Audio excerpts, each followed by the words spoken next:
उसे भय कैसे हो सकता है? सूरदास जी ने एक पद में लिखा था, उसका अर्थ था कि एक कबूतर वृक्ष में बैठा हुआ था,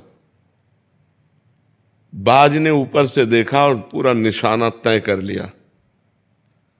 इधर नीचे बहेलिये ने कबूतर को देखा तो धनुष बाण से निशाना, कबूतर ऊपर की तरफ उड़े तो बाज खा जाए, नीचे की तरफ देखा तो बहेलिया निशाना लगाए। तो उसको पूर्व जन्म के संस्कार से भगवान की याद आ गई कि नाथ, ऐसी भी परिस्थिति, अब हमें बचने का कोई उपाय नहीं। ऊपर उड़ता हूं तो बाज खा जाता है और नीचे उड़ता हूं तो बहेलिया मार देगा। ऐसे में केवल आप बचा सकते हो। भगवान का जे ध्यान किया तो जहां बहेलिया खड़ा था, धनुष बाण बिल्कुल कबूतर की तरफ ताने, वहीं काला सर्प निकला, उसे डसा।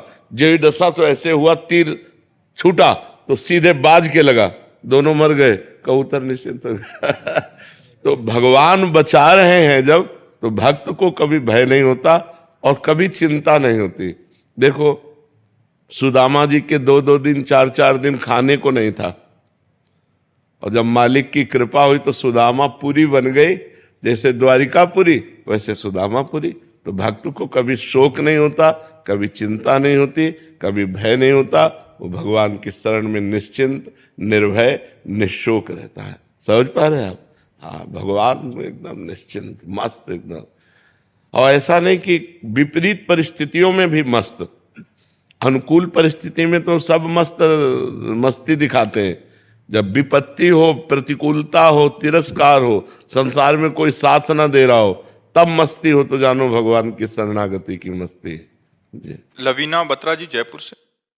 अरे जी, इनका प्रश्न है कि राधे राधे। बट शरणागत हुआ कैसे जाता? क्या किसी विशेष स्तुति के उच्चारण से शरणागत हुआ जाता है? हाँ, शरणागत की 4 बातें हैं।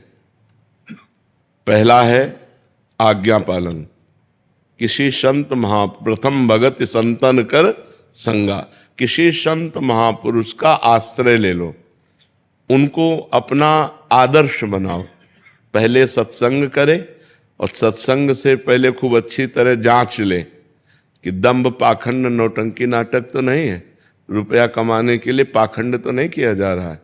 अगर ये समझ में आ जाए भगवान की प्रेरणा से कि इनके आदेश उपदेश से हमारा जीवन पवित्र हो जाएगा, भगवान के चरणों में शरणागति हो जाएगी, तो प्रथम भगति संतन कर संगा, पहले संतों का संग करे और उनके बात को मानने की अपने अंदर प्रबल श्रद्धा रखे।